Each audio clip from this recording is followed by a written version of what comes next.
Hello बच्चों, मैं स्मित पांडे स्वागत करता हूं आपके पसंदीदा परिवार बिहार बोर्ड तेजस क्लासेस पर। कैसे हो साथियों? उम्मीद करता हूं बढ़िया, शानदार, जिंदाबाद, ज़बरदस्त होंगे। बच्चों, अपनी पढ़ाई को लेकर पूरे तरह से आप लोग जागरूक होंगे, पूरे तरह से आप लोग मेहनत कर रहे होंगे। तो आज हम लोग फिर से लेकर आए हैं जिनका छूट गया था, जिनका बैकलॉग लग गया था, जो सोच रहे थे कि हमसे पूरा नहीं होगा, उनके लिए आज हम लोग लेकर आए हैं प्यारे बच्चों अध्याय नंबर 2 20 के दांत पढ़ने वाले हैं। हमारे हिसाब से बच्चे आप 8 से 10 मिनट पढ़ लीजिएगा, तो उसके बाद दावे से के साथ कहता हूं कि दोबारा आपको फिर पढ़ने की आवश्यकता नहीं होगी। बस हमारे हिसाब से आपको 8 से 10 मिनट ही पढ़ना है। तो चलिए बच्चों, आज हम अपना डे नंबर 2 स्टार्ट करते हैं। बिहार बोर्ड की तैयारी के लिए नंबर 1 ये ऑब्जेक्टिव है जो हमारे 20 के दांत से लिया गया है, जिसके लेखक हैं नलिनी विलोचन शर्मा जी।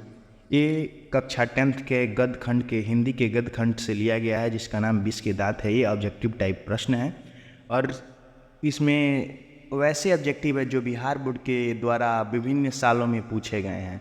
और इस ऑब्जेक्टिव को यदि आप तैयारी कर लेते हैं तो आपको अलग से कोई भी ऑब्जेक्टिव की तैयारी नहीं करनी पड़ेगी। तो चलिए शुरू करते हैं।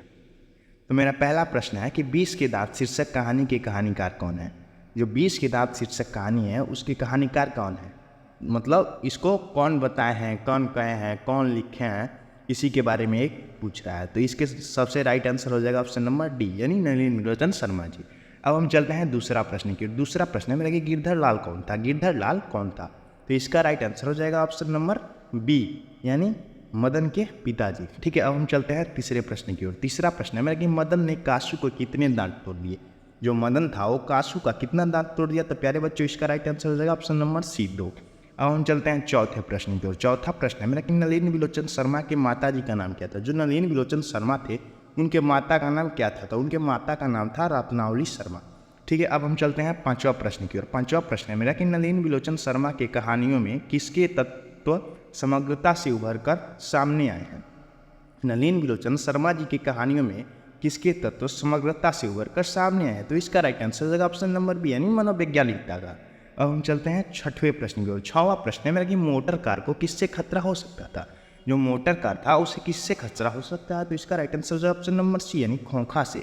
अब हम चलते हैं सातवां प्रश्न की ओर। सातवां प्रश्न है मेरा कि खोखा खोखी किस भाषा का शब्द है? जो खोखा खोखी शब्द नलिनी विलोचन शर्मा के द्वारा रचित 20 के दांत शीर्षक में लिखा गया है वो कहाँ का शब्द है? तो इसका राइट आंसर है ऑप्शन नंबर सी, यानी बंगला का। अब चलते हैं हम आठवां प्रश्न की। आठवां प्रश्न में कि ऐसे ही लड़के आगे चल के चोर डाकू गुंडे बनते हैं, इस पंक्ति कहानी किस पात्र ने कही है? तो इसका राइट आंसर है ऑप्शन नंबर सी, यानी सेन साहब ने। अब हम चलते हैं नौवां प्रश्न। नौवां प्रश्न में कि खोखा खोखी का अर्थ क्या होता है? जो बांग्ला में खोखा खोखी है उसका अर्थ क्या होता है? तो उसका राइट आंसर हो जाएगा ऑप्शन नंबर ए, यानी बच्चा बच्ची।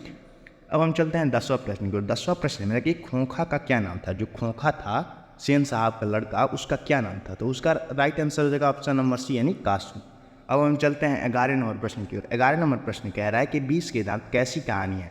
जो 20 की दांत कहानी है वह कैसी कहानी है? तो प्यारे बच्चों इसका राइट आंसर हो जाएगा ऑप्शन नंबर डी, यानी मनोवैज्ञानिक। अब हम चलते हैं 12 नंबर प्रश्न की ओर। 12 नंबर प्रश्न है कि सेन साहब अपने पुत्र को क्या बनाना चाहते थे? जो सेन साहब थे वो अपने पुत्र को क्या बनाना चाहिए? तो इसका राइट आंसर हो जाएगा ऑप्शन नंबर ए, यानी बिजनेसमैन या इंजीनियर। अब हम चलते हैं 13 नंबर प्रश्न की ओर। 13 नंबर प्रश्न है मेरा कि मदन अक्सर किसके हाथों से पीटता था? मदन जो था वो अक्सर किसके हाथों से पीटता था? इसका राइट आंसर है ऑप्शन नंबर डी, यानी पिता के हाथों से। अब हम चलते हैं 14 नंबर प्रश्न की ओर। 14 नंबर प्रश्न है मेरा कि नलिनी विलोचन शर्मा के पिता का नाम क्या था? प्यारे बच्चों इसका राइट आंसर हो जाएगा ऑप्शन नंबर ए, यानी पंडित राम अवतार शर्मा जी। ठीक है, अब हम चलते हैं 15वां प्रश्न की ओर। 15वां प्रश्न कह रहा है कि मेरा कि सेन साहब किसके खूब फटकार लगाई? सेन साहब ने किसे खूब फटकार लगाई? तो इसका राइट आंसर होगा ऑप्शन नंबर ए, यानी गिरधर को, गिरधर लाल को। 20 के दांत कहानी किस वर्ग के अंतर विरोधियों का उजागर करती है? तो इसका राइट आंसर होगा ऑप्शन नंबर सी, यानी मध्यम वर्ग के लोगों को।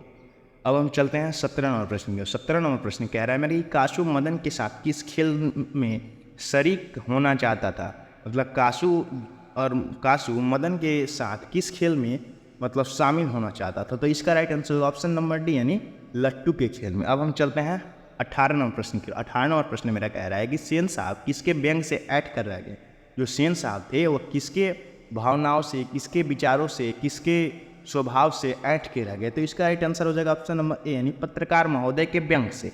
अब हम चलते हैं 19 नंबर प्रश्न की ओर। 19 नंबर प्रश्न है कि मदन की उम्र क्या थी, जो मदन था उसका उम्र क्या था। तो इसका राइट आंसर हो जाएगा ऑप्शन नंबर ए, यानी 5-6 साल का। ठीक है, अब हम चलते हैं 20 नंबर प्रश्न का। 20 नंबर प्रश्न है मेरा कि मदन किसका पुत्र था, जो मदन था वो किसका पुत्र था। इसका राइट आंसर हो जाएगा ऑप्शन नंबर बी, यानी गिरधर लाल का। अब हम चलते हैं 21 नंबर प्रश्न की ओर। 21 नंबर प्रश्न है मेरा कि नलिन बिलोचन शर्मा पटना विश्वविद्यालय के हिंदी विभाग के अध्यक्ष कब बने। तो इसका राइट आंसर हो जाएगा ऑप्शन नंबर डी, यानी सन 1959 ईस्वी में। अब हम चलते हैं 22 नंबर प्रश्न की ओर। 22 नंबर प्रश्न है मेरा कि नलिन बिलोचन शर्मा का जन्म कब हुआ था। जो नलिन बिलोचन शर्मा जी थे उनका जन्म कब हुआ था। तो इसका राइट आंसर हो जाएगा ऑप्शन नंबर बी, यानी 18 फरवरी 1916 को। अब चलते हैं हम 23 नंबर प्रश्न की ओर। 23 नंबर प्रश्न है मेरा कि नलिन बिलोचन शर्मा की मृत्यु कब हुई। जो नलिन बिलोचन शर्मा जी थे उनकी मृत्यु कब हुई। तो इसका राइट आंसर हो जाएगा ऑप्शन नंबर ए, 12 सितंबर 1961 को। अब हम चलते हैं 24 नंबर प्रश्न की ओर। 24 नंबर प्रश्न है मेरा कि नलिन बिलोचन शर्मा का जन्म कहाँ हुआ था। जो नलिन बिलोचन शर्मा जी थे उनका जन्म कहाँ हुआ था। तो इसका राइट आंसर हो जाएगा ऑप्शन नंबर सी, पटना के बदरघाट में।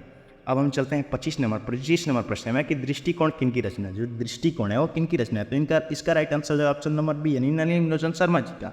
अब हम चलते हैं 26 नंबर प्रश्न की ओर। 26 नंबर प्रश्न मेरा क्या है, लड़कियाँ क्या है। तो लड़कियाँ क्या है, कठपुतलियाँ है, किससे इस बात पर गर्व है। तो इसका right answer option number D, यानी माता पिता को। अब चलते हैं हम 27 नंबर प्रश्न। जो 27 नंबर प्रश्न मेरा कह रहा है कि कौओं की जमात में शामिल होने के लिए कौन न लग गया। जो कौओं की जमात था उसमें शामिल होने के लिए कौन न लग गया। तो इसका राइट आंसर हो जाएगा ऑप्शन नंबर बी, यानी हंस।